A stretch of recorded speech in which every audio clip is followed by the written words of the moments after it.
नमस्कार दर्शकों, हमारा खास कार्यक्रम वुमनिया में आपका स्वागत है। हर बार की तरह आज फिर मैं आपको एक ऐसे शख्सियत से मिलवाने जा रही हूँ जिन्होंने प्रकृति के साथ एक खास उनका नाता रहा है। जी हाँ, वाटर वुमेन शिप्रा जी। आइए उनका मिलकर स्वागत करते हैं। शिप्रा जी, आपका हमारे स्टूडियो में बहुत बहुत स्वागत है। जी, बहुत धन्यवाद आपका। शिप्रा जी, मैं चाहती हूँ कि आप हमारे दर्शकों को ये बताएं, इतनी यंग एज में आपने कैसे सोचा कि मुझे नेचर के साथ कनेक्ट होना है और इतनी तेजी के साथ डेवलपमेंट आपने किया। और मुझे जहाँ तक याद है आपने 2017 में ये यात्रा शुरू की थी और आज आप एक वाटर वुमेन के नाम से जानी जाती हैं। तो ये जर्नी आपकी कब शुरू हुई, कैसे हुई, आप कैसे इसमें आई, मैं चाहती हूँ आप दर्शकों को विस्तार से बताएं।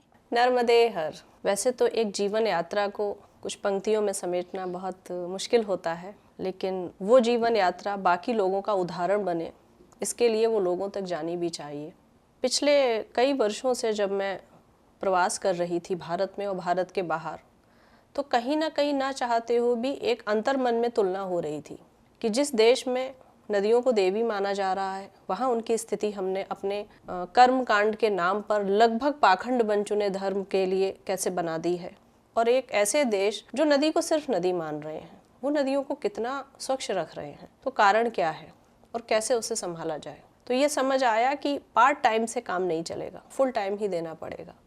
क्योंकि कभी भी आपने ये नहीं सुना होगा आधा समर्पण का मतलब ही होता है कि पूरी तरह से आप समर्पित हो जाइए।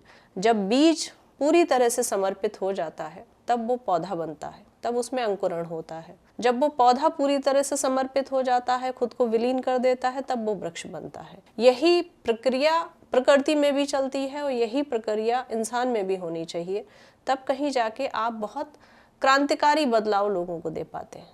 तो शुरू हुआ था नदियों के स्थिति को देखते हुए, और नर्मदा जी के बारे में मैंने पढ़ा। अकेली नदी है नर्मदा जी जिनकी परिक्रमा होती है। तो सर्वप्रथम तो नर्मदा जी की परिक्रमा की, और उस एक परिक्रमा ने मेरा पूरा जीवन बदल दिया।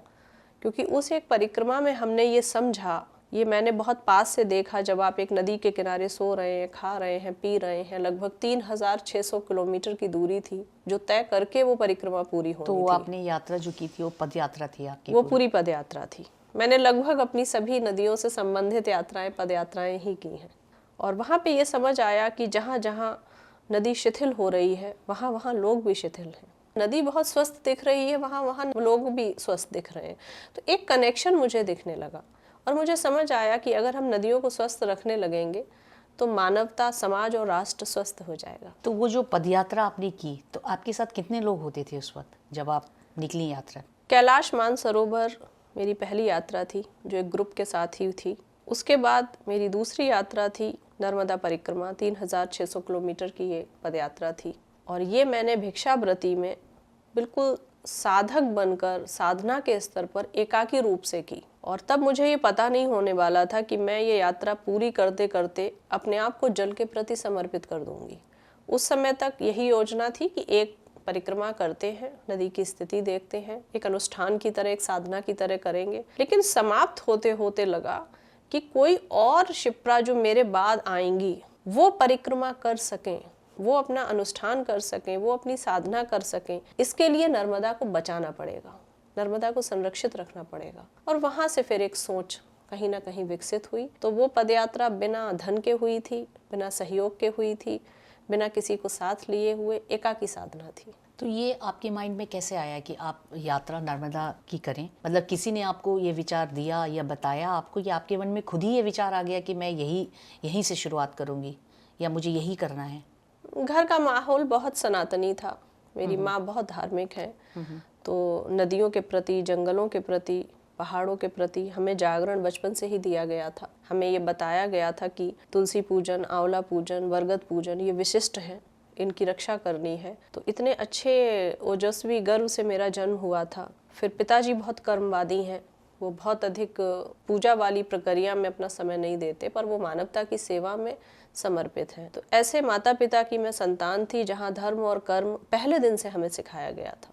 तो ऐसा नहीं था कि एक ही दिन में बस सुबह उठे और समझ आ गया यात्रा पे निकलना है। सभी नदियों से अम्मा ने परिचित कराया। परिचित कराते कराते मेरा भ्रमण बहुत थे, प्रवास बहुत थे। तो जगह जगह जाने में ये समझ आया, अच्छा नर्मदा एक ऐसी नदी है जिसकी परिक्रमा होती है। तो ये मुझे बहुत आकर्षित किया। फिर मैंने उस परिक्रमा के बारे में जानकारियाँ एकत्रित करना आरंभ किया, कैसे होती है, कहाँ जाते हैं, क्या करते हैं, और इस तरह से एक। अच्छा शिप्रा जी, मैं एक चीज़ आपसे और जानना चाहती हूँ। ये तो हो गया अनुष्ठान की बात कि आपने तुलसी की पूजा, जो आपको अपने घर से संस्कार मिले और आपके मन में एक इच्छा आई कि आपको लगा कि नहीं, मुझे इस स्पिरिचुअल फील्ड में, इस फील्ड में मुझे जाना चाहिए, मुझे नेचर से कनेक्ट होना अच्छा लग रहा है, तो आप उससे कनेक्ट हो गई। जैसे स्थिति जो इस टाइम चल रही है वाटर को लेके, एक वाटर वूमेन के नाम से आपको जाना जाता है, तो एक तो मैं ये जानना चाहती हूँ कि ये पद आपको कब मिला?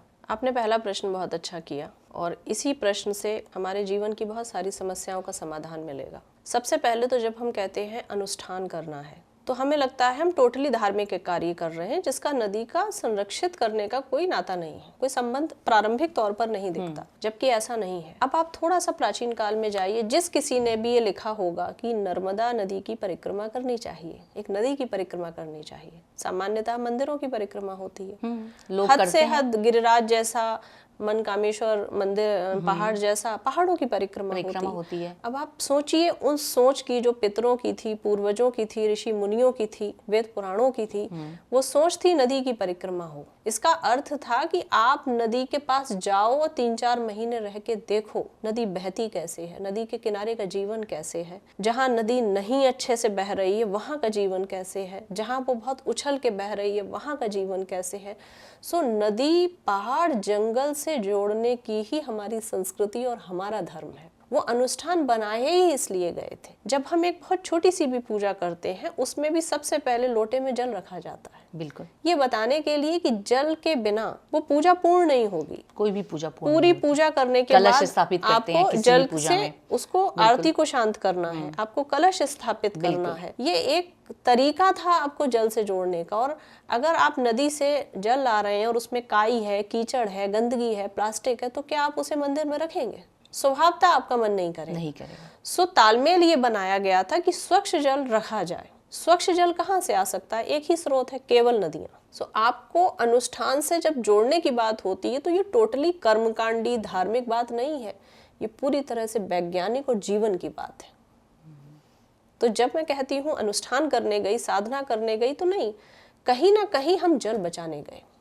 हमें, हमारे पूर्वजों को ये पता था आने वाली जो पीढ़ियां होंगी वो सुप्त अवस्था में रहेंगी, तो वो जल के प्रति सतर्क रहें, वो जल की जो महत्वपूर्ण स्थान है हमारे जीवन में उसको जानें। अच्छा, हम ये कह सकते हैं कि अभी भी नदी के किनारे प्रधानमंत्री मोदी जी ने भी, सभी लोगों ने ये अच्छी तरीके से, काफ़ी उस मात्रा में कि भाई गंदगी ना करें, नदी में कूड़ा ना रहे, सब क्लीन रखें, पॉलीथीन ना फेंकें, लेकिन लोग मानते नहीं हैं। अभी भी मैं गई थी ब्रिज घाट के आसपास, तो वहाँ पर भी मैंने देखा गंदगी लोग ऐसे करके जाते हैं, फेंक के चले जाते हैं। जो भी चीज़ें यूज़ करते हैं, चाहे वो जो यूज़ कर रहे हैं सिंदूर है या कुछ चीज़ें हैं जो चढ़ा रहे हैं, वो ठीक है, लेकिन जो पेपर है या पॉलीथीन्स है वो अभी भी फेंक के चले जाते हैं उसके अंदर। लोग अवेयर नहीं हैं, लोगों को उसका महत्व तो पता है कि यहाँ मुझे जाके ये पूजा करनी है। अब छठ पूजा करने भी तो जाते हैं, उससे पहले सारी सफाइयाँ होती हैं, लेकिन उसके बाद सब नॉर्मल रूटीन में आ जाते हैं।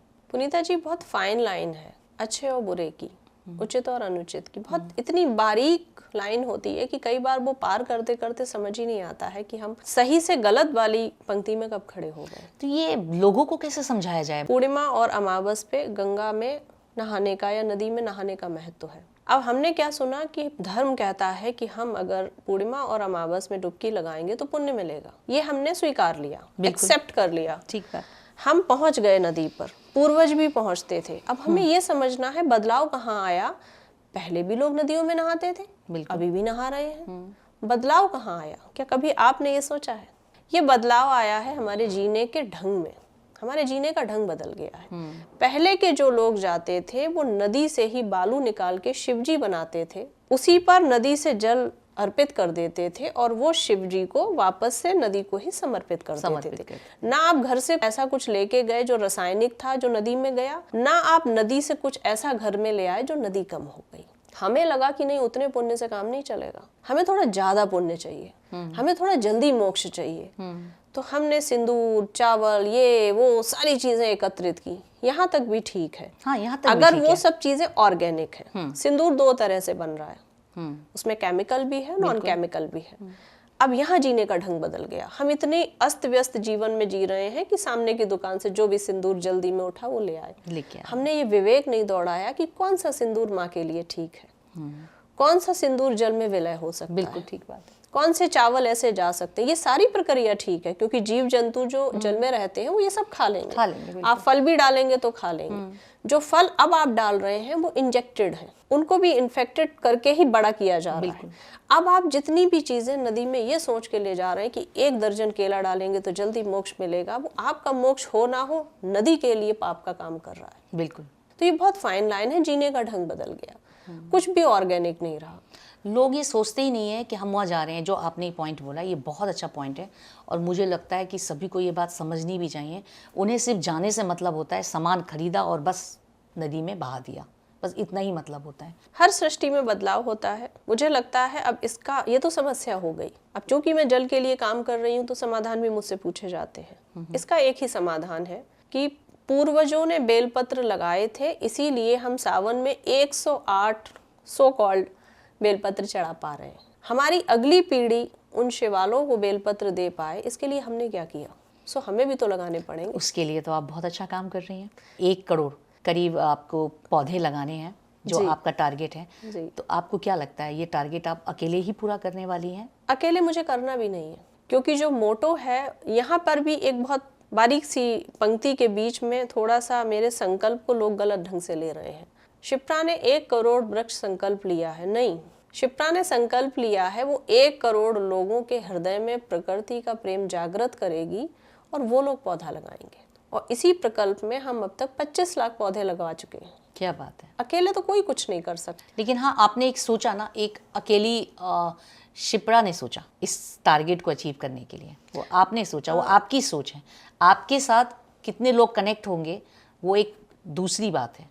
नहीं, ऐसा नहीं है अकेले मैं ही काम कर रही हूँ, मेरे से अच्छा और मेरे जैसा बहुत लोग काम कर रहे हैं, तभी ये सृष्टि थमी हुई है। सो अब हमें पूजा के तरीके बदलने पड़ेंगे। अब जब हम पूर्णिमा अमावस में उस माँ से पुण्य मांगने जाएं और मोक्ष मांगने जाएं तो कम से कम एक झाड़ू लेके जाएं। वहां जाकर आपने देखा होगा, आमतौर पे हम देखते हैं घाट में कौन से स्थान पर जगह सबसे साफ है, हम वहीं पे डुबकी लगाएंगे। और उस सबसे साफ जगह को डुबकी लगाने के पहले हम इतना गंदा कराते हैं कि दूसरा आके वहां डुबकी नहीं लगा सकता। बिल्कुल सच बात। सो झाड़ू लेकर जाएं और वहां सफाई करें, कुछ पौधे लेकर जाएं, उनके किनारों पे लगाएं। नदी के किनारे इतनी अच्छी व्यवस्था है, लगभग आधे किलोमीटर तक की जमीन इतनी नमी से होती है कि आपको रोज उसमें पाइप से पानी डालने की आवश्यकता नहीं। बहुत ऐसे पेड़ होते हैं जो जल्दी मिट्टी को पकड़ लेते हैं, हर नदी के तट का अलग पौधा होता है। तो अगर छोटे छोटे प्रकल्प हम सब ये शामिल करेंगे तो बहुत सारा बदलाव आएगा। एक बहुत बड़ा मिथ है, टैबू बन गया है, यदि आप स्नान करने के बाद वहीं पे अपने वस्त्र छोड़ आएंगे तो शनि उतर जाएगा।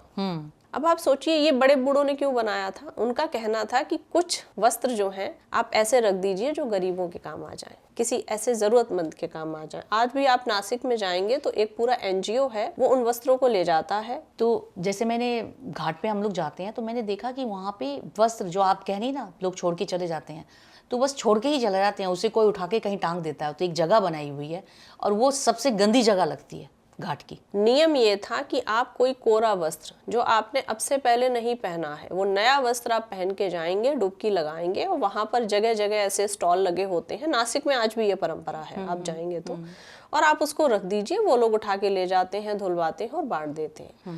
हमने नया क्या सोचा, हमें शनि तो उतारना है, शनि तो मजबूत करना है, पर हमें लगता है ये वस्त्र छोड़ के आना है तो सबसे खराब वस्त्र पहन लो और वो खराब वस्त्र आप छोड़ा। और कई लोग तो केवल अंडरगारमेंट्स ही वहां छोड़ के आते हैं। वही मैंने आपसे कहा, नदियों से निकालने पर जितने ऐसे वस्त्र निकल रहे हैं इसकी संख्या सबसे अधिक है। अब आप बताइए कौन सा शनि उतरेगा? आपके सर्वाधिक अंतरंग जो वस्त्र हैं वो आप माँ के छाती पर छोड़ के चले आते हैं। कौन अपनी माँ के साथ ये व्यवहार करता है? सो देवी है ये मानना बंद भी कर दीजिए, पर वो एक जीता जागता ऐसा स्रोत है जो आपको जीवन दे रहा है, इतना मानना तो आरंभ कीजिए। शिप्रा जी, मैं आपसे एक सवाल पूछना चाहती हूँ कि जल क्या है? जल एक बूंद भी है, जल तृप्ति भी है, जल मोक्ष भी है, जल साधना भी है, जल जीवन भी है, जल सभ्यता भी है और जल नदी भी है। अगर वो बूंद नहीं होगी तो सागर और नदियाँ और पोखर नहीं रहेंगे। वो एक एक बूंद से ही वो नदी बनती है, वो सागर बनता है, वो पोखर बनता है, वो बादल बनता है। जल तृप्ति है। कितना भी अच्छा भोजन आप कर लें, कई बार वो सिर्फ पेट भरता है, वो हमारे मन को नहीं भरता। सो कई जल ऐसा आप कई जगह के पीते होंगे जो लगता है कितना मीठा जल है, तृप्ति हो गई। भोजन की आवश्यकता नहीं है, जल से ही काम चल गया। सो जल तृप्ति भी है, जल मोक्ष भी है। जब तक मृत्यु तुल्य व्यक्ति को, जो लगभग मृत्यु के निकट है, और जब लगभग डॉक्टर ये बोलने लगते हैं कि अब बचेंगे नहीं, आखिरी सांसों के पहले हम तुलसी के साथ गंगा जल उसकी मुंह में डालते हैं, बिल्कुल, और कहते हैं ये इसी से मोक्ष होगा, इसी से तुम्हारी अगली यात्रा शुरू होगी और ये यात्रा समाप्त होगी। तो जल तो मोक्ष भी है, जल सभ्यता भी है। मेसोपोटामिया से लेकर सिंधु घाटी की सभ्यताएं जो खत्म हुई हैं, वो इसलिए खत्म हुई क्योंकि वहां की नदी खत्म हो गई। सो जल तो सभ्यता भी है। सो जल क्या नहीं है, और जल सब कुछ है, कम से कम मेरे लिए, बिल्कुल सबके लिए, सबके लिए, और यही जल का महत्व भी है। बस इसीलिए जल को जीवन बोला गया है। बिल्कुल ठीक बात है। आप मोक्ष की परिभाषा क्या है आपकी नजर में? हर व्यक्ति का अलग परिभाषा हो सकती है मोक्ष की।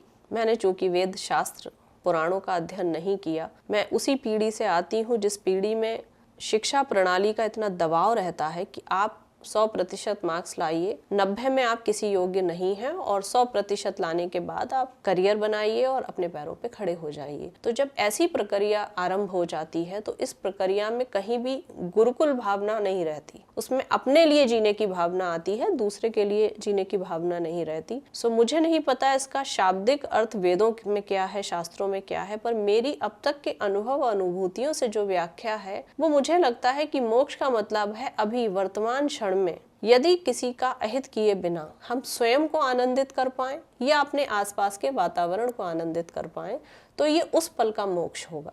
क्योंकि जीवन के बाद कहाँ है, मतलब उस मृत्यु होने के बाद जीवन कहाँ है या नहीं है, ये आकलन ही तो किया गया है। बिल्कुल, पूर्व जन्म है, ये मैं भी मानती हूँ, हमारे शास्त्र भी मानते हैं, पर वो कैसा होगा, क्या प्रणाली होगी, तो आप आगे आने वाले जन्मों की बात करते करते वर्तमान को भूल जाए, ये कैसे भी समझ नहीं आता। सो मेरे लिए मोक्ष का मतलब है अभी इसी क्षण जो ईश्वर ने आपको दायित्व दिया है उसको आप सबसे अच्छे ढंग से निभाइएगा, ये इस क्षण का मोक्ष होगा। शिप्रा जी, आपने अब तक करीब 7 पदयात्रा की है, तो ये जो पदयात्रा आपने की, इसमें आपने कुछ डिफरेंट या कोई ऐसी बात जो आपको लगती हो कुछ स्पिरिचुअल से रिलेटेड, या कुछ ऐसी घटना आपने देखी हो आश्चर्यचकित करती हो, तो ऐसी कोई बात है जो आप बताना चाहेंगी? हर सिक्के के 2 पहलू होते हैं, अगर प्रकाश है तो अंधकार भी है। 2 चीज़ें बहुत सामान्यतः मुझे मिली। बुरी बात पहले कर लेते हैं ताकि अच्छी बात का स्मरण रहे स्मृति में। बुरी बात मुझे ये लगी कि उत्तराखंड से लेकर और पश्चिम बंगाल तक, मध्य प्रदेश से लेकर गुजरात तक, हर छोटी बड़ी नदी की स्थिति बिल्कुल एक सी है। उसका दोहन और शोषण बिल्कुल एक तरीके से किया जा रहा है। उसमें पाई जाने वाली अवांछनीय वस्तुएं बिल्कुल एक ढंग से पाई जा रही हैं। नदियां जिस तरह सिकुड़ रही हैं वो बिल्कुल उनकी स्थिति एक सी है। तो ये कैसे हो रहा है? इसका मतलब है कि पूरे भारत में नदियों के प्रति जो सोच है वो एक सी बन चुकी है। ये बुरी बात है।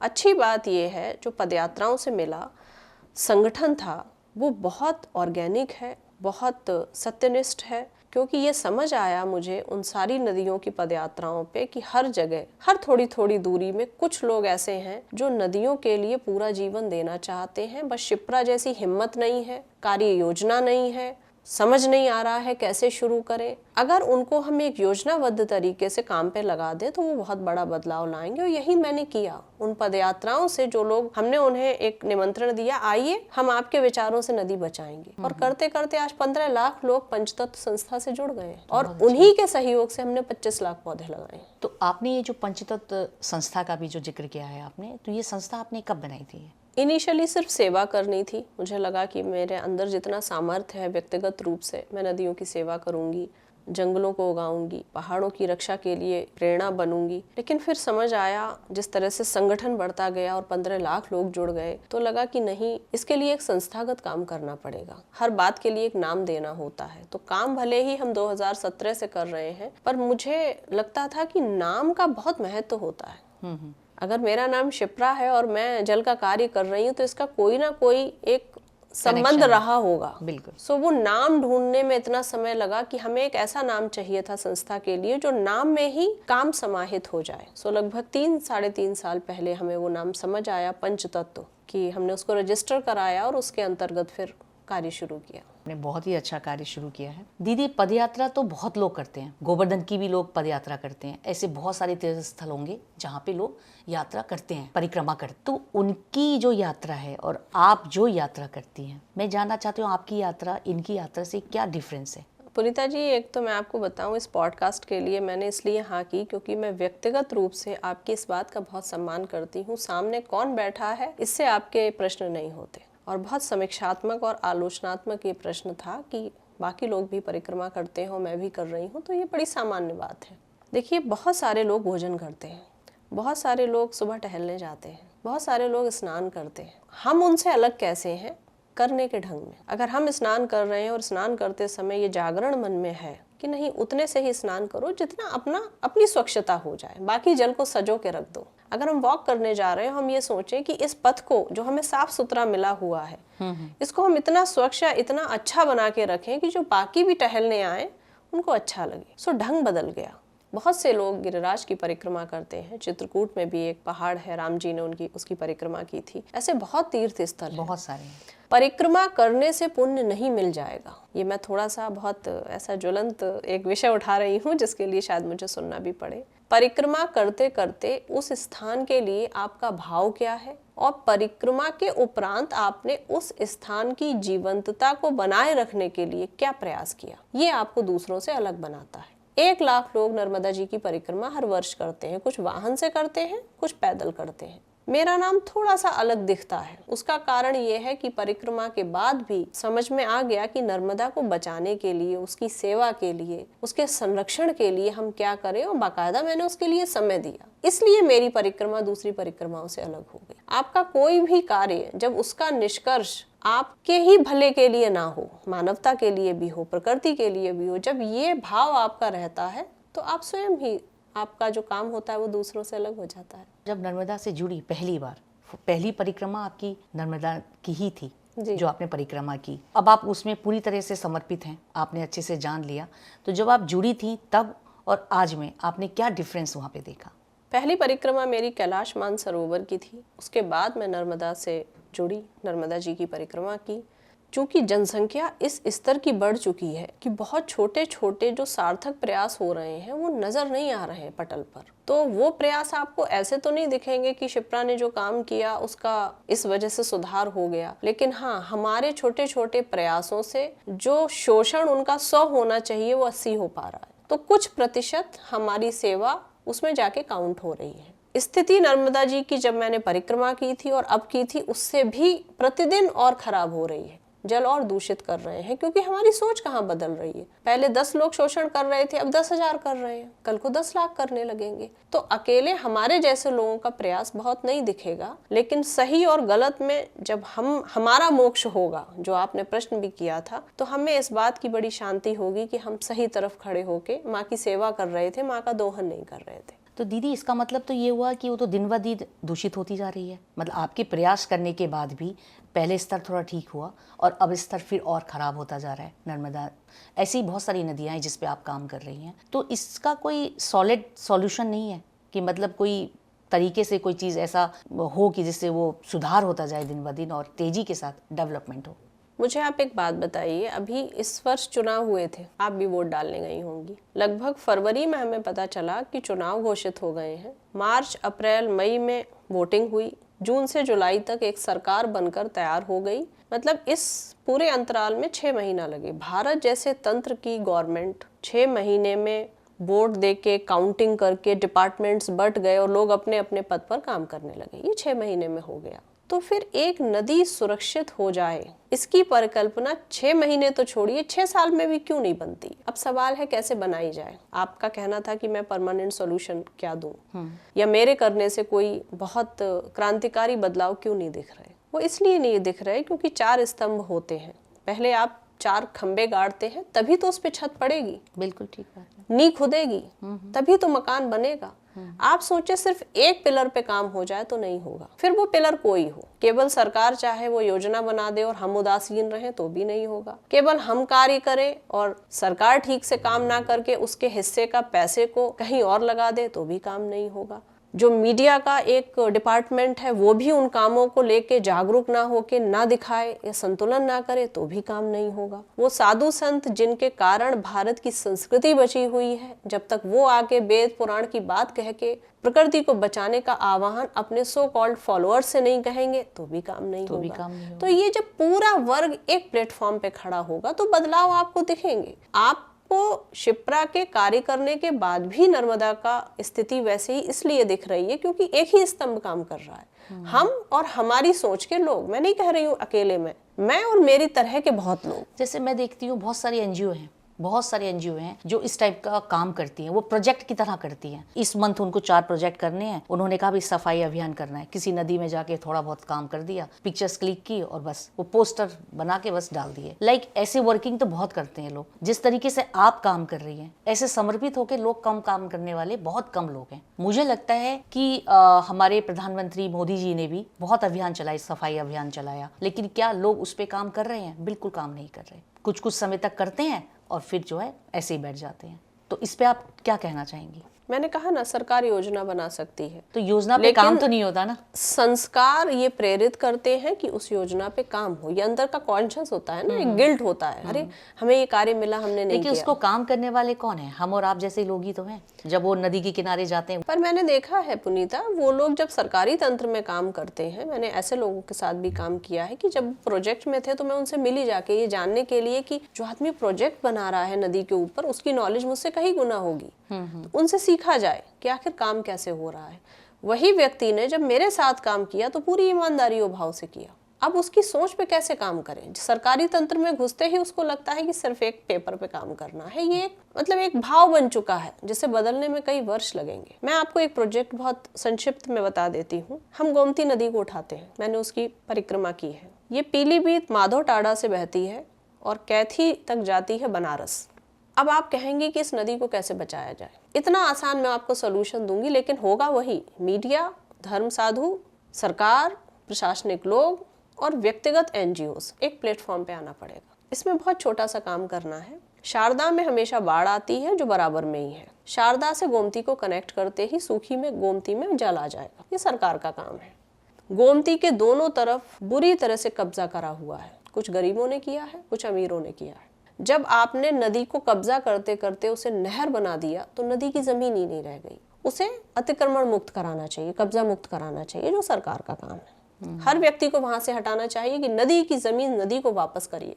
जो गरीब हैं, जो 20-20, 25-25 साल से रह रहे हैं, 50 साल से रह रहे हैं, वो बेचारे कहाँ जाएं? उनकी इनकम इतनी नहीं है। उनका कहीं ना कहीं ऐसे उनको ट्रांसफर कर देना चाहिए जो सरकारी जमीन है कि वहां जाके आप झोपड़ी डाल लीजिए, जो झोपड़ी यहाँ डाली है उसमें उनका सहयोग करना चाहिए। अमीरों को कोई फेवर करने की बहुत आवश्यकता है नहीं। बहुत तेजी से ये अभियान चले। पहला काम हो गया, नदी में जल आ गया। दूसरा काम हो गया, नदी की भूमि खाली हो गई। भूमि खाली होते ही अब उसके किनारों का जो कटान है, जो मिट्टी है, वो पौधों से रोक सकते हैं। प्रधान स्तर पे काम चले जिसमें सभी विद्यालय शामिल किए जाएं, छात्र छात्राएं शामिल किए जाएं। गवर्नमेंट हर वर्ष बहुत पौधे देती है। वो पौधे जो सो कॉल्ड सिर्फ पेपर पे लग रहे हैं वो जमीन पे लगे। उसके दोनों तरफ पौधे लग गए। अब आप बताइए कैसे नदी जागृत नहीं हुई? मुझे लगता है 4 से 6 महीने की योजना पे नदी जागृत हो गई। बिल्कुल। आखिरी जो पड़ा, ये सरकार के काम थे। आखिरी चीज जो पड़ी वो थी डिसिप्लिन। वो अनुशासन कैसे आएगा? मेरे और आप जैसे लोग एयरपोर्ट पे जाके कभी कचरा नहीं फेंकते, बस स्टैंड पे फेंक देते। बिल्कुल ठीक कहा। कारण इतनी जल्दी हमारे अंदर का मानव कैसे बदल जाता है, वृत्ति कैसे बदल जाती है? हमें लगता है तो बस स्टैंड है, सबने फेंका, हम भी फेंक देते। लेकिन एयरपोर्ट पे हमारी हिम्मत नहीं पड़ती। पेनाल्टी भी पड़ेगी और खुद को भी अच्छा नहीं लग रहा है साफ साफ। कुछ अनुशासित योजनाएं सरकार की तरफ से ऐसे बने कि बाधित कर दिए जाए, बैरियर्स लगे। जो भी उनके घाट हैं, आप प्लास्टिक नहीं ले जा सकते, इस पे फाइन पड़ेगा। फिर हम लोगों का मूल धर्म ये रहे कि जब इतना काम सरकार कर रही है, जब इतना लोग कर रहे हैं, तो हम भी अपना सहयोग दें। ये चौथा स्तंभ का काम है नागरिकों का। 1 साल में अगर एक नदी की योजना मेरे हिसाब से लागू कर दी जाए तो मैं दिखा दूंगी कि नदी कैसे जीवित होती है, और इस पे मैं लगी हुई हूँ। पर परेशानी ये है, मंत्रालयों के चक्कर काट रहे हो आप, जो एनजीओज हैं उनके चक्कर काट रहे हो, संगठन भी खड़ा कर रहे हो, पौधों की भी व्यवस्था कर रहे हो। इस सब में एक स्त्री की एनर्जी लग रही है।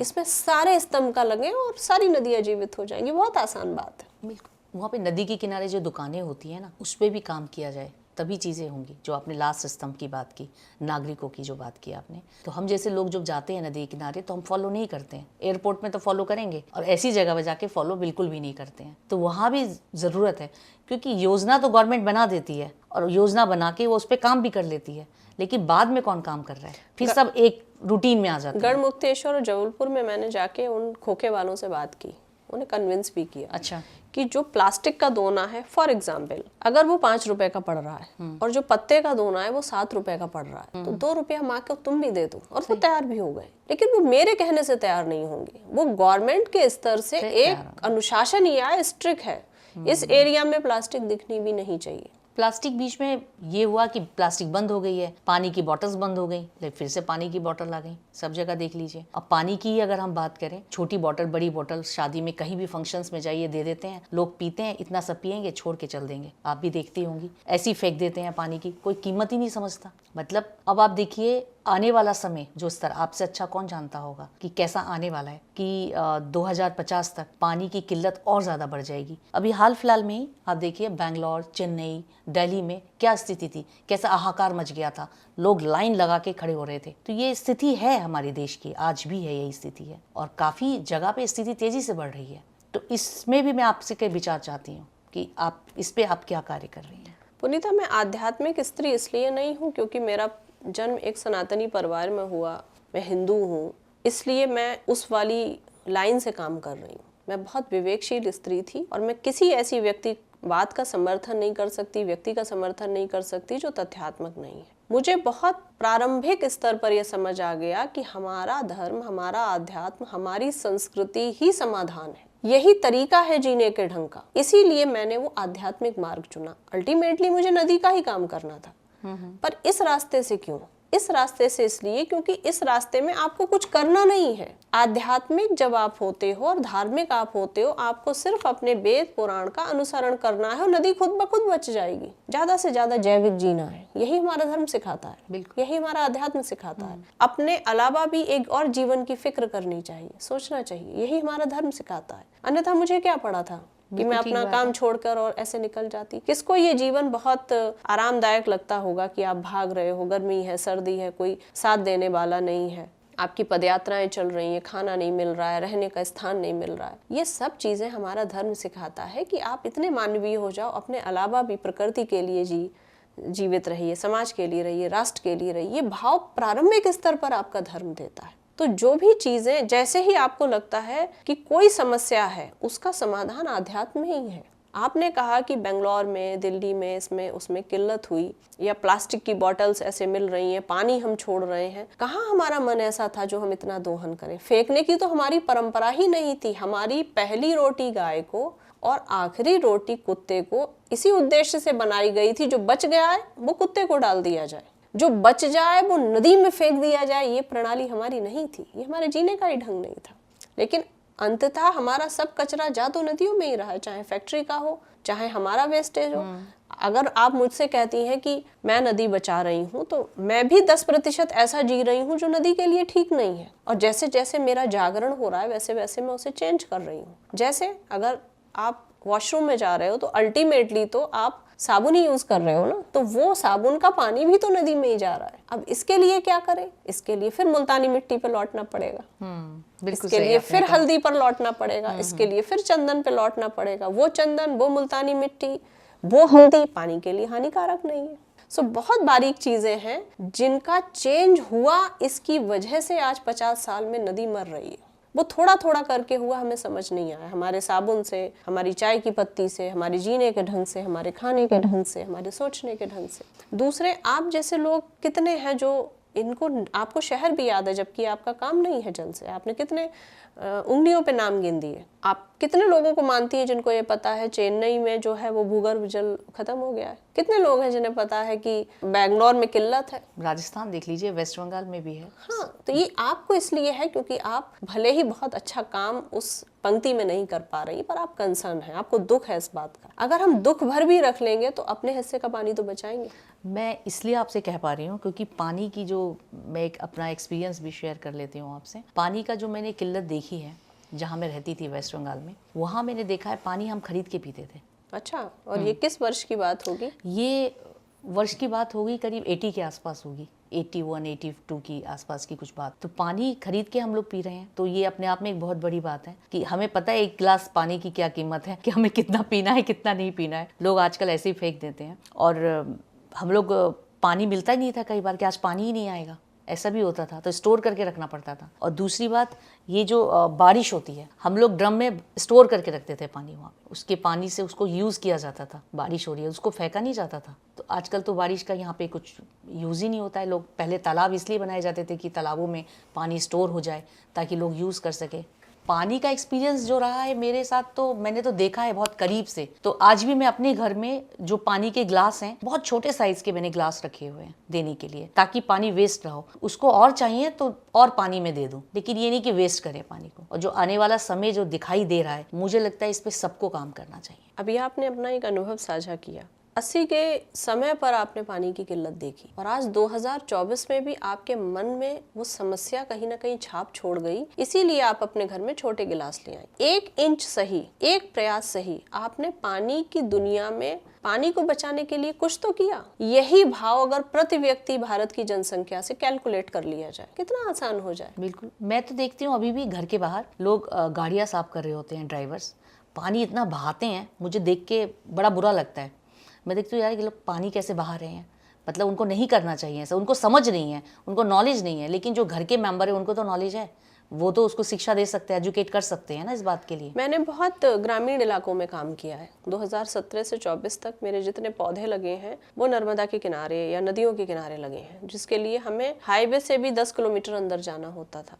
आपसे मैं ये बात कर सकती हूँ, climate change, ozone, global warming, आपको लगता है कि उस गांव के इलाकों में ये शब्द गए भी हैं? शायद अभी तक पहुंचे भी नहीं होंगे।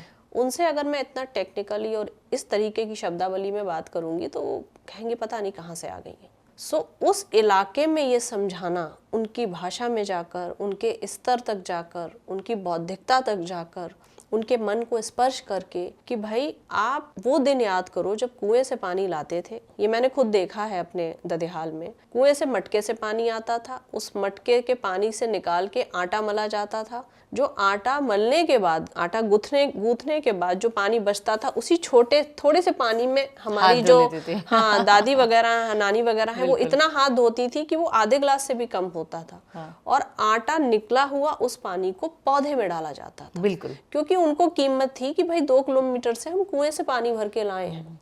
मैंने भी एक्सपीरियंस किया हुआ, हाँ, ये हमने देखा है मैंने अपने घर में। तो मैंने उन लोगों को बोला कि ये आपने किया था आज से 25 वर्ष पहले। आपके यहाँ ट्यूबवेल आ गया, आपके घर हर घर योजना आ गई, आपको लगा आप तो टैप खोलो और छोड़ दो। तो आप भी अपराधी हो उस नर्मदा जी का दोहन करने के लिए। और अगर आपको लगता है अरे ये तो शहरों की परेशानी है, हमारे गांव में कभी किल्लत नहीं होगी, माई बह रही है, तो ये आपका अंधा विश्वास है। सारे शहरों से आपके गांव 100 से 150 किलोमीटर की दूरी पे है। इसका मतलब है जो समस्या आज शहर में है वो 10 वर्ष बाद गांव में पहुंच जाएगी। बहुत दूरी तय करने में समय नहीं लगेगा। सो आपको सचेत होना पड़ेगा और इस रिदम पे काम करते करते करते करते उनको किसी तरह से ये सुधार किया गया है कि कम से कम पानी खर्च कीजिए।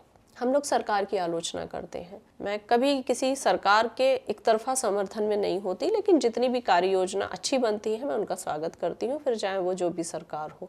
विशेषकर पर्यावरण के क्षेत्र में हर घर योजना, हर घर नल योजना आई है, तो सरकार यही चाहेगी ना आपके जीवन का स्तर बढ़े। आप क्यों इतना मेहनत करके कुएं से पानी लाओ? आपको कम से कम, सरकार कह रही है हमारा ध्येय ये तो हो कम से कम हम अपने नागरिकों को जल दे सकें। अब उस योजना के तहत आप बताइए, आप टैप खुला छोड़ रहे हो, आप पानी को बहा रहे हो, आप अपनी गाड़ियां साफ कर रहे हो, ये सरकार किस किस को जाके सुधारेगी, किस किस को जाके करेगी? बिल्कुल। ये काम आपके संस्कार करेंगे, और संस्कार कहाँ से आ रहे हैं? धर्म और आध्यात्म से।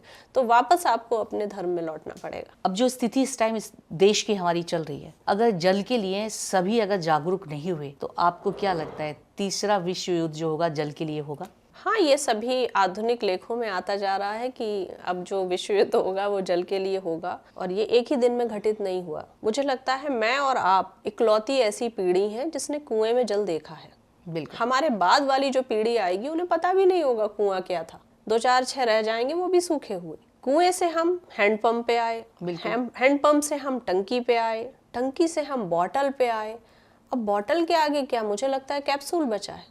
कैप्सूल। तो क्या अब जब प्यास लगेगी तो एक एक कैप्सूल लिया जाएगा मल्टीविटामिन्स की तरह? ये सोचने का विषय है। हम कहाँ रुकेंगे, ये भागदौड़ कहाँ रुकेगी और कैसे रुकेगी?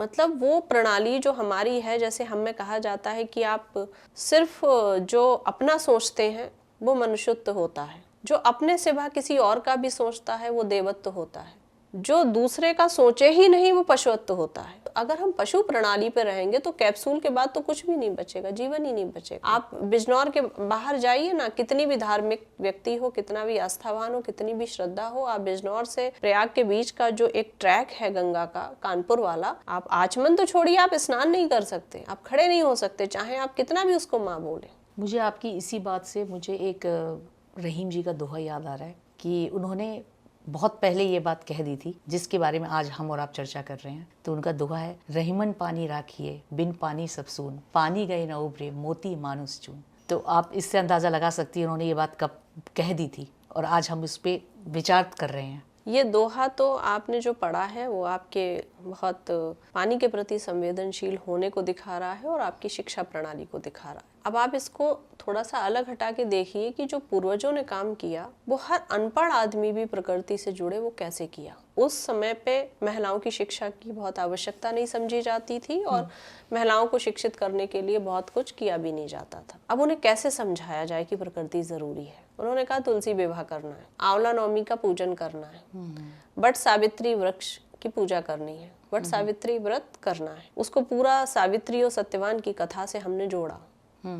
हर कथा, हर पूजा प्रणाली, हर तरीके का उत्सव हमारा कहीं ना कहीं हमें प्रकृति से जोड़ता है। कोई भी कार्य ऐसा नहीं है, लेकिन हमारे ऊपर अपने संसाधन सुविधाओं की, दोहन की, उपभोग की ऐसी मोटी परत जम गई है कि हम जागरूक हो ही नहीं पा रहे हैं उन्हें समझने के लिए। अब तुलसी विवाह आप कैसे करेंगी? 10-20 रुपए की तुलसी खरीद के उसी दिन तो लाएंगी नहीं। तुलसी विवाह के लिए आपको आंगन में एक आहता बनाना पड़ेगा, तुलसी का रोपण करना होगा, वो खूब सुंदर सी उगे, इसके लिए आपको रोज जल देना पड़ेगा। तब कहीं जाके वर्ष में एक बार जो वो उत्सव मनेगा तब आप विवाह कर पाएंगे। आपने तुलसी विवाह की बात की है, तो तुलसी विवाह का महत्व क्या है? मतलब क्यों तुलसी विवाह करना चाहिए और कब करना चाहिए और क्यों? ये कार्तिक मास में होता है और मैंने जितनी भी कथाएं अम्मा से पढ़ी, मैंने कथा को बिल्कुल नहीं उठाया, मुझे कथा याद भी नहीं रहती है। एक धार्मिक मार्ग होने के बाद भी मुझे बहुत सारे मंत्र कंठस्थ नहीं होते, ये मेरी कमजोरी है। लेकिन मुझे वो कॉन्सेप्ट बहुत अच्छा लगा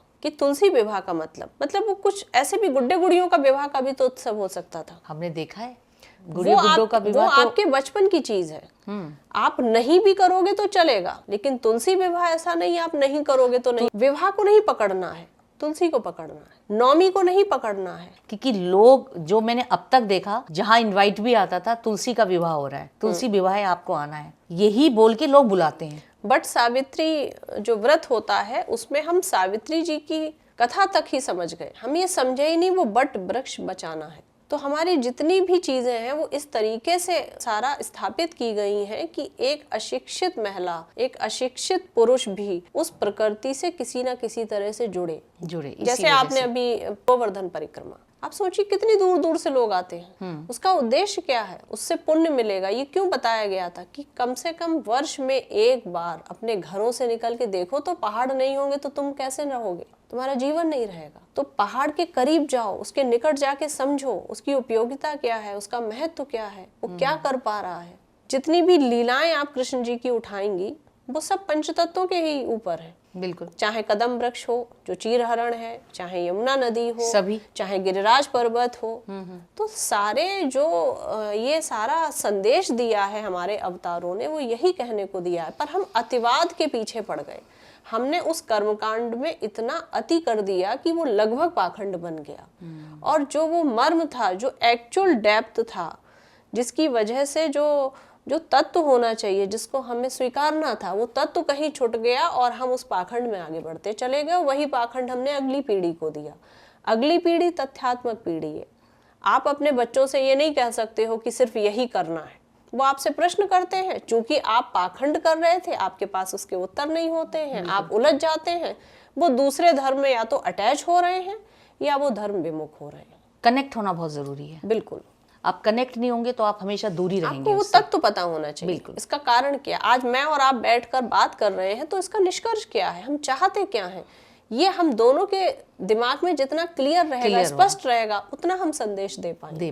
बिल्कुल ठीक है। जैसे आपने संन्यास तो लिया नहीं है, और आप ग्रस्त जीवन में भी नहीं हो, तो आप इसका दोनों का बैलेंस आप कैसे देखते हो? मीडिया वालों के प्रश्नों के उत्तर देना बड़ा कठिन होता है, सामान्यतः मैं इसलिए दूर रहती हूँ। सबसे पहले हम पहले वाक्य पे आते हैं, संन्यास। संन्यास क्या है ये समझना जरूरी है, बहुत ज़रूरी है। और ये सबकी अलग अलग परिभाषाएं होंगी। तो संन्यास में जो है वो भगवा पहनाते हैं, नारंगी वस्त्र पहनते हैं। मैं ये इस सब मेरा मनन है, मैं मनन करती रहती हूँ, क्योंकि आगे के जीवन में जो आप निर्णय लेंगी वो आपके अंतर मन से निकले हुए स्वर पर ही निर्णय होंगे।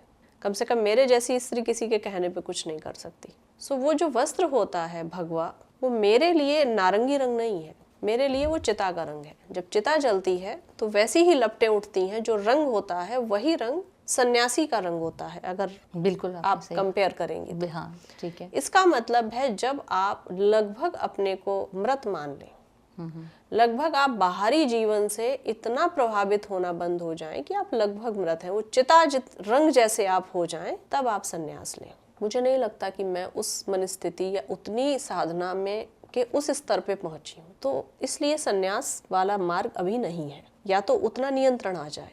जहाँ तक बात बैराग की है, तो मुझे लगता है कि जो आपने दूसरा प्रश्न किया कि ग्रस्त नहीं हूँ, तो ग्रस्त होना क्या है, हमारे इसमें तो 4 आश्रम बताए गए थे। एक भाग में आपको बाल्यकाल अपना बिताना है, दूसरे भाग में आपको युवावस्था बितानी है, तीसरे भाग में आपको जिम्मेदारियों से मुक्त होना है, और चौथे भाग में आपको वानप्रस्थ मतलब वन की तरफ चला जाना है। चूंकि पहले का जीवन 100 साल औसतन होता था, अब वो जीवन 80 हुआ, और कोरोना ने तो उसका जीवन 20, 30, 35 कितना कर दिया हमें भी पता नहीं। बिल्कुल ठीक बात। तो ना मैं ग्रस्त हूँ ना मैं सन्यासी हूँ, मुझे लगता है कि मैं एक साधक हूँ, जिस साधक को ये समझ आ गया है कि बहुत छोटा जीवन होता है, और उसी छोटे जीवन में हमें अपने लिए, समाज के लिए, परिवार के लिए, राज्य के लिए, राष्ट्र के लिए, पर्यावरण के लिए, मानवता के लिए कुछ ऐसा करके जाना है जो अगली पीढ़ी के काम आए। बिल्कुल। जैसे आपकी जो जर्नी रहती है, कभी आप दिल्ली होती हैं, कभी बनारस होती हैं, तो पूरे देश में आपका भ्रमण चलता रहता है, कहीं ना कहीं आप रहती हैं, तो ये कैसे आप इसको मैनेज कैसे करती हैं? ये पहला ऐसा प्रश्न अब तक में मुझसे पूछा जा रहा है जिसमें मेरी व्यथा और मेरी शक्ति को जानने के लिए प्रश्न है। अन्यथा तो समाज आपसे ये प्रश्न करता है कि आप कर क्या रही हैं हमारे लिए, आप कैसे कर रही हैं और किन परिस्थितियों का सामना करके कर रही हैं। समाज को इससे बहुत इसका इससे संबंध नहीं होता। सबसे पहले तो धन्यवाद कि आपने मेरी उस पीड़ा को समझने के लिए प्रश्न किया। आपने सुना होगा कि जब, ये बहुत पहले के समय की बात मैं कर रही हूँ, और जब मैं पहले की समय की कहती हूँ तो मैं ये नहीं कहती हूँ कि मैं बड़ा कुछ 60 साल की हूँ तो मुझे बहुत पुरानी बातें करना मतलब बताना पड़ रहा है। बीते 15 साल का जो पैच है जिसमें सोशल मीडिया बहुत मुखरता से सबके दिमाग में कब्जा कर चुका है, उस 15 साल में इतना बदलाव हुआ है जो मुझे लगता है पीछे के 2-4 दशकों में भी नहीं हुआ होगा। तो मेरे देखते देखते वो 15 साल में स्त्रियों के सोचने का ढंग, लड़कियों के सोचने का ढंग, पुरुषों के कार्य करने की प्रणाली, घटनाओं पे लोगों की जो अभिव्यक्ति है, जो दुर्घटनाएं हो रही हैं उन पे जो हमारी प्रतिक्रिया है, वो 15 से 18 साल में बहुत अलग ढंग से बदल गई और ये ओवरऑल हुआ है। पानी का तरीका हमारा जो एकदम से, जो कुछ शब्द आपने देखा होगा ना अभी आए हैं, मुझे लगता है कि बहुत साइंटिफिक लोगों ने इसे 200 साल में सुना होगा, बहुत ज्ञानी लोगों ने इसे 100 साल में सुना होगा, बहुत और बुद्धिजीवियों ने इसे 50 में सुना होगा, पर हमारे जैसे सामान्य लोगों ने तो इसे बीते 20 सालों में सुना है। Global warming, climate change, ozone की परत फट गई है, ये ऐसे सवाल हैं जो अब आपको हर एक के मुंह पे मुंह जवानी मिलेंगे। उनको भले ही इसका अर्थ पता नहीं है पर शब्दकोश में ये आ चुके हैं।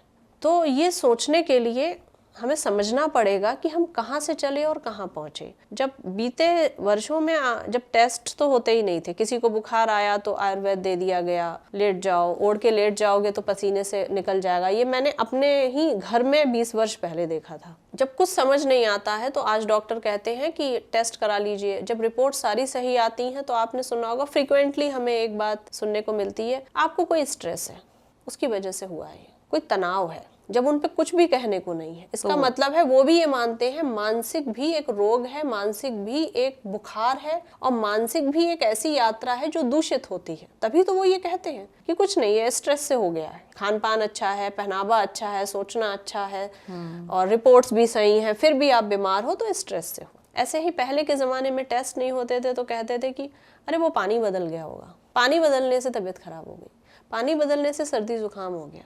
तो ये क्या है? आप सोचिए कितना ताकतवर तत्व है कि हर 5 किलोमीटर पर उसकी एक वृत्ति बदल जाती है। और अगर व्यक्ति बहुत जागरूक नहीं है तो उसके बदलाव को वो सहन नहीं कर पाया, इसलिए बीमार पड़ गया। कभी आपने सोचा है? मतलब मैं इसको फिर थोड़ा सा दोहराऊंगी क्योंकि ये बहुत छोटी बात है पर बहुत सोचने की बात है कि हम किसी से कह रहे हैं कि अरे वो हवा पानी बदल गया है इसलिए तबीयत खराब। आजकल तो एक शब्द बहुत ट्रेंडी चल रहा है, एंजाइटी। एंजाइटी, जिसे देखो एंजाइटी हो गया है, ये हो गया है, हमेशा ये डिप्रेशन है। अब डिप्रेशन किस चीज़ का है, डिप्रेशन किस बात का है, वो बात नहीं पता है। तो जो शब्द है कि हवा पानी बदल गया होगा इसलिए ऐसा हुआ है, मतलब हवा और पानी ये कितने ताकतवर तत्व थे। तो आपने जो प्रश्न किया कि आप कैसे मैनेज करती हैं, आज यहाँ कल वहाँ, और ऐसा भी नहीं है कि आज दिल्ली में हूँ, कल मथुरा हूँ, परसों झांसी हूँ, तब भी समतल है क्योंकि आसपास की जगह है। मैं आज दिल्ली हूँ, कल रामेश्वरम हूँ, परसों कश्मीर हूँ, उसके अगले दिन गुजरात हूँ। ये इतना ज़्यादा ड्रास्टिक चेंज है कि 1000 किलोमीटर के ऊपर का चेंज होता है, 2000 किलोमीटर के ऊपर का चेंज होता है। तो मैं कैसे करती हूँ? ऐसे ही जल की व्यवस्था मुझे नहीं दी गई है, मैंने इसका मनन किया और मुझे समझ आया कि इसका शारीरिक स्वास्थ्य से कोई मतलब नहीं है। इसका मतलब है कि जल से मेरा तालमेल बहुत अच्छा है। मैं यहाँ का पानी पी के जब 2000 किलोमीटर के वाले स्थान का पानी पीती हूँ तो वो पानी मुझे स्वीकार लेता है। वो पानी क्यों स्वीकार लेता है, मुझे ही क्यों स्वीकारता है? बाकी का हवा पानी बदलने से तबीयत क्यों खराब हो जाती है? क्योंकि पानी की एक याददाश्त होती है, ये विज्ञान ने भी कह दिया है। और जब विज्ञान किसी बात पे मोहर लगा देता है तो हम बड़ी आसानी से उसे मानते हैं। तो उस याददाश्त वाले जल को पता है कि ये जो आई है ये मेरे प्रति बहुत अच्छा भाव रखती है। तो इसका पहला उत्तर तो ये है, ये जो शेड्यूल है मेरा इतना विभिन्नता वाला, इधर दौड़ना उधर दौड़ना, उसका सबसे पहले तो जो सामान्य तरीके से मैं इसमें एडजस्ट कर पाती हूँ उसमें पानी का बर्ताव। मैं पानी के प्रति बहुत भावपूर्ण हूँ, पानी मेरे प्रति बहुत भावपूर्ण है। और आप पानी को बिल्कुल निर्जीव देखिए ही मत। अगर मैं आपके स्टूडियो में आई हूँ और मैंने ग्रीटिंग्स पास किए हैं मुस्कुरा के, कैसे हो आप पुनीता, इसका उत्तर न थप्पड़ हो सकता है, न गाली हो सकता है, न क्रूरता हो सकता है। आपको मुस्कुरा के बोलना पड़ेगा मैं ठीक हूँ और आप कैसी हैं। बिल्कुल, ये बड़ी सामान्य बात है। तो ऐसा कोई भी व्यक्ति जब पानी को बहुत प्यार से छूता है, सम्मान से छूता है, इस कृतज्ञता से छूता है कि तुम मेरा जीवन हो, मैं तुम्हें सर माथे रख रही हूँ, बिल्कुल, तो वो पानी उसको वैसे ही एक्सेप्ट करता है। और जब आप उसी पानी को क्रूरता से फेंक देते हैं, हाँ ठीक है इसकी आवश्यकता नहीं, आधा पी लिया फेंक दो, तो वो पानी भी आपके प्रति उतना ही क्रूर होकर आपको बीमार करता है। तो ये जितना भी भागदौड़ है वो इतनी सामान्य इसलिए हो पा रही है क्योंकि जल का मुझ पे आशीर्वाद है। वो हर जगह का जल जहाँ जहाँ मैं जाती हूँ मेरा सहयोग करता है, मेरा स्वास्थ्य अच्छा रखता है। जब स्वास्थ्य अच्छा रहेगा तो आपकी बुद्धि चलेगी, क्योंकि एक अस्वस्थ तन से आप अच्छा मन विकसित नहीं कर सकते। स्वास्थ्य अच्छा रहता है, मन अच्छा रहता है, प्रफुल्लता रहती है, आनंद रहता है, ऊर्जा रहती है। और ये सब बातों के कारण ही मैं इतनी भागदौड़ कर पाती हूँ, इतना काम कर पाती हूँ, लोगों का सहयोग ले पाती हूँ। तो ये पूरी प्रश्न का उत्तर देने में आप अगर बैक उससे आएंगे तो अंततः पानी ही इसका कहीं ना कहीं उत्तर है। पानी से आपका तालमेल, यही आपके जीवन का निर्धारण करता है। आप कोई भी प्रश्न मुझे करेंगी, मैं आपको बहुत सुलझा के उसका उत्तर ये दे दूंगी कि पानी से तालमेल। पानी के महत्व को समझना बहुत ज़रूरी है। बहुत। तो जो लोग इसे भूलते जा रहे हैं, मुझे लगता है आपसे एक सबक सीखना चाहिए उन्हें और उसे फॉलो भी करना चाहिए। आपसे इतनी अच्छी अच्छी जानकारी मिल रही है ना, मुझे लगता है कि बहुत मज़ा आएगा दर्शकों को, जो आपके मिलियंस में दर्शक हैं, जो देखते हैं आपको रोज़, उन्हें पूरी स्टोरी आपकी, पूरी एक जर्नी उनको समझ में आएगी। अच्छा, एक सवाल मैं आपसे और पूछना चाह रही हूँ कि अपने जीवन में, मतलब आने वाले समय में अपने जीवन को आप कहाँ देखती हैं? मुझे लिखना भी अच्छा लगता है और मुझे कविताएं पढ़ना भी अच्छा लगता है। तो इसकी एक काव्यात्मक शैली में मैं उत्तर दूंगी। अब मैं कहाँ हूँ, अब तू ही तू है। इतना जिया है नदी को कि अब मैं रही कहाँ, मैं खुद को कहाँ देखती हूँ ये मायने ही नहीं रहता, क्योंकि वो बीज अब उस मिट्टी में कहीं गुम हो गया है और पौधे के बाद वृक्ष बन गया है। अब आप उस मिट्टी में खोदेंगी भी तो शिप्रा नहीं मिलेगी। तो अब मैं नदी को कहाँ देखती हूँ ये प्रश्न है। आने वाले दिनों में जिन नदियों पे हमने काम आरंभ किया है, उस काम से वो नदियाँ कितना संरक्षित हो पा रही हैं, विस्तार पा रही हैं, बच पा रही हैं। अब तो ये मूल भावना रह गई, अब हम नहीं रहे। अच्छा दीदी, हमारे दर्शकों को आप क्या मैसेज देना चाहती हैं? दर्शकों से तो मैं सीखती हूँ, आप लोग ही बताते हैं कि क्या स्थिति है और कैसे काम करना चाहिए। अनुभव में, ज्ञान में, विवेक में मैं आप सबसे बहुत छोटी हूँ और बहुत पीछे हूँ अभी, और नहीं मानती कि इतनी बड़ी हूँ कि थोड़ा सा काम करने के बाद मुझे ये अवसर मिल सकता है कि मैं आपको कोई संदेश दूँ। पर निवेदन अवश्य कर सकती हूँ कि पूर्वजों की, पितरों की, वेद पुराणों की, शास्त्रों की, धर्म और संस्कृति की बताई हुई जो मान्यताएं हैं, परंपराएं हैं, उनके द्वारा जो जल की व्यवस्थाएं थी, पूजा करने की ढंग थे, जो हमारा धर्मशास्त्र में जो रीति रिवाज थे, उनको बिल्कुल उन्हीं तरह से निभाएं जैसे आज से 50-100 वर्ष पहले हम लोग निभाते आए हैं। और ये छोटा सा बदलाव करते ही आप देखेंगे कि नदियों के प्रति, वायु के प्रति, अग्नि के प्रति, पृथ्वी के प्रति, आकाश के प्रति हमारा जो कार्य करने का ढंग है वही उसमें सुधार ला देगा। और अंततः तो इतना आपको समझना पड़ेगा कि जल ही जीवन है। होती छोटी सी पंक्ति है और बहुत बार आपने सुनी है, पर इसको बिल्कुल मंत्र की तरह, जैसे आप गायत्री करते हैं, महामृत्युंजय करते हैं, नमः शिवाय कहते हैं, या जो भी पूजा करते हैं, इसको बिल्कुल मंत्र के जप की तरह आपको जपना पड़ेगा। जल ही जीवन है, दिल, दिमाग, बुद्धि में ये बिठालना पड़ेगा। और हर बार जल को प्रयोग करते समय ये समझते हुए ही जल के प्रति अपने बर्ताव को संवेदनशील रखना पड़ेगा। बहुत अच्छी आपने दीदी बात बताई है। जैसे मैं आपकी प्रोफाइल देख रही हूँ, सोशल मीडिया पे आपने बहुत एक्टिवली वर्क किया। मतलब सोशल मीडिया आपके कि जो 10 लाख लोग आपके साथ, 1 मिलियन जो आपके साथ कनेक्टेड हैं, क्या वो आपके इसके साथ आपकी जो ये प्रकल्प जो आपके चल रहे हैं उसमें आपके साथ कनेक्टेड हैं? ये सारे वही लोग हैं ये? मैं सोशल मीडिया तक ही काम नहीं कर रही हूँ, मैं भूमि पर जो काम कर रही हूँ बहुत सक्रियता से मैं उसको सोशल मीडिया पर प्रस्तुत करती हूँ, ताकि लोगों का मनोबल बढ़े और लोग जाने कि शिप्रा का कार्य करने का तरीका कैसा है। देखिए, सोशल मीडिया एक अलग तरीके का जुनून है। उसमें आप किसी भी बात की गारंटी नहीं ले सकते हैं कि वो 100% आपका साथ ही देंगे, आपका काम ही करेंगे या नहीं भी करेंगे। उसमें कुछ ऐसे हैं जो प्रतिद्वंदी होंगे, वो देखने के लिए जुड़े हैं कि हम काम कर भी रहे हैं या नहीं, या हम कर रहे हैं तो कैसे कर रहे हैं। कुछ निसंदेह, कुछ बहुत मानने वाले, श्रद्धा रखने वाले, हमारा साथ देने वाले लोग जुड़े हैं, और उनके जुड़ने के कारण ही वो 10 लाख की जो बड़ी संख्या बल है, उसी के कारण तो 25 लाख पौधे लग पाए। ये उन्हीं का सहयोग। इसमें मुझे श्रेय आपको इंच भर भी नहीं देना चाहिए। ये पूरा श्रेय मैं आपके इस पॉडकास्ट के माध्यम से ही मैं उनको धन्यवाद कहती हूँ कि आप लोगों का सहयोग और आप लोगों की एकाग्रता और मेहनत थी जो भूमि के गर्भ को हम 25 लाख पौधे दे पाए। तो ये देखती हैं, लेकिन मुझे लगता है कि मैं आध्यात्मिक पहले हूँ, तो एक आध्यात्मिक स्त्री को इसको बहुत बड़े स्तर से नहीं देखना चाहिए। कहीं ना कहीं आपको अहंकार से भी भरता है कि 10 लाख है या 20 लाख है या 30 लाख है, ये संख्या बल होता है, लेकिन उस संख्या बल में कितने लोग आपके प्रकल्प के प्रति समर्पित हैं, इससे आपका काम चलता है। सोशल मीडिया आज के समय पे एक स्ट्रॉन्ग प्लेटफॉर्म है, और मुझे लगता है कि इस क्षेत्र में हर कोई आगे बढ़ ही रहा है और बढ़ना चाहता भी है। तो आपके साथ इतने लोग जुड़े हैं, आने वाले समय पे और तेजी के साथ लोग बढ़ेंगे, मुझे ऐसा लगता है, क्योंकि जो आप संकल्प लेके चल रही हैं। तो मेरे जैसे कि अभी आपसे डिस्कस हो रहा था, बातचीत हो रही थी, उसमें मुझे पता चला कि अभी जैसे गांव-गांव में जो तालाब होते हैं उस पे भी आप काफ़ी काम कर रही हैं। अभी रिसेंटली आपने एक यात्रा भी निकाली थी और पूजा भी आपने कराई। वो क्या है, मैं उसके बारे में भी जानना चाहती हूँ, ताकि गाँव में जो तालाब हैं लोग आगे बढ़ें और उस अभियान में जुड़ें आपके साथ। मतलब एक इस पॉडकास्ट के माध्यम से मैं चाहती हूँ कि आप लोगों को डिटेल्स में बताएं ताकि लोग आपसे कनेक्ट हों। पुनीता, अगर हम सीमित कर देंगे जल की योजनाओं को या जल के प्रति जो काम कर रहे हैं, तो बहुत कम लोग हैं जो काम कर पाएंगे। अगर हम कहेंगे हम केवल नदी पे काम करते हैं तो इससे काम नहीं चलेगा। बिल्कुल, क्योंकि अगर नदी पे काम करते हैं तो बहुत सारे लोग ऐसे हैं जिनके गांव से, शहर से नदियां 100-100 किलोमीटर दूर हैं, तो वो 100 किलोमीटर जाकर तो काम नहीं कर सकते। बिल्कुल। उनको मैं ये कहती हूँ, आप व्यक्तिगत अगर आपके गाँव में कोई कुआं है, कोई तालाब है, कोई पोखर है, कोई झील है, कोई छोटी नदी है, आप उस पे काम कीजिए। कहीं ना कहीं जल से तालमेल रखिए। आप कुछ भी नहीं कर सकते हैं तो हैंडपंप से उतना पानी निकालिए जितना आवश्यक। तो अभी आपने किस क्षेत्र में काम किया था? हमारे 3 से 4 राज्यों में काम चल रहे हैं, क्योंकि अयोध्या से रामेश्वरम मैंने एक पैदल यात्रा की थी जो लगभग 4000 किलोमीटर की थी, और ये यात्रा नवंबर से आरंभ होकर मार्च में पूर्ण हुई है। इस यात्रा में कर्नाटक, तमिलनाडु और महाराष्ट्र, ये 3 बड़े स्टेट हमसे जुड़े, यहाँ के लोग जुड़े हुए हैं। तो अब इन राज्यों में भी हमारा काम फैलेगा। हम संस्थागत समितियां बना रहे हैं, यात्रा के समय पर भी बनवाएं, यहाँ भी वृक्षारोपण होगा, वहाँ भी जो प्रमुख नदियां हैं उस पर काम होगा। तो 5 से 6 राज्यों में अलग अलग काम चल रहा है। आप जिन तालाबों की बात कर रही हैं, वो बनारस में एक तालाब है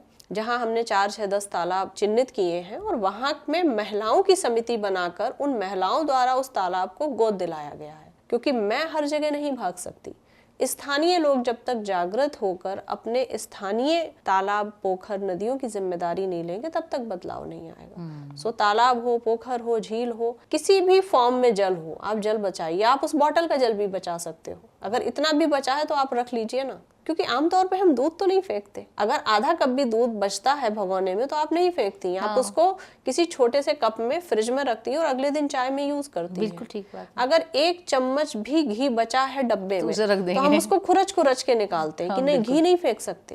तो जब दूध नहीं फेंक सकती, घी नहीं फेंक सकती, मट्ठा नहीं फेंक सकती, तो पानी को क्यों फेंकना? पानी क्यों फेंक रही है? बिल्कुल सही बात। दूध तो फिर भी आर्टिफिशियल बनाया जा सकता है और बन रहा है पाउडर से। पानी तो किसी भी तरह से नहीं बनाया जा सकता। कोई फॉर्मूला ऐसा नहीं है जिससे आप पानी बनाएं। सो बर्ताव बदलना पड़ेगा जल के प्रति। बिल्कुल। तो यहाँ तक के तो दीदी सवाल जवाब आपके चलते रहे। हमारा एक वुमनिया का एक प्लेटफॉर्म में एक रैपिड फायर चलता है, तो मैं सोचती हूँ कुछ रैपिड फायर के सवाल भी आपसे पूछ लूँ और बखूबी आप उसका जवाब भी दे देंगी, मुझे पूरी उम्मीद है। तो मैं एक पहला सवाल आपसे पूछती हूँ।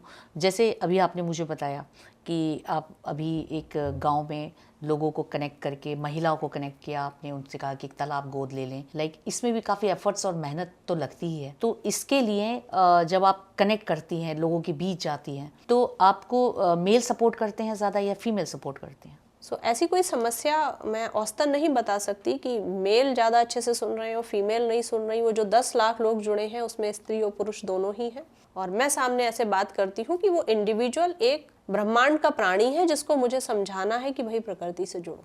अच्छा, एक सवाल और आपसे मैं पूछती हूँ कि एक साधक के नाते, जैसे आपकी प्रोफाइल जो है उसमें कभी आपको अकेले, जैसे आप पूरी जर्नी अकेले ही करती हैं, तो आपको अपनी सेफ्टी को लेके कभी कुछ डर लगता है? सब कुछ लगता है, सुरक्षा को लेके भी डर लगता है, कैसे जाना है ये भी लगता है, पर वही जोखिम तो पुनीता उठाने पड़ेंगे। इतने प्रकल्प में आप जगह जगह गई हैं, तो आपको सबसे साफ पानी और दूषित पानी कहाँ का लगा? मुझे नर्मदा जी का पानी थोड़ा सा ज़्यादा स्वच्छ लगा और गंगा का पानी थोड़ा सा दोहित हो रहा है।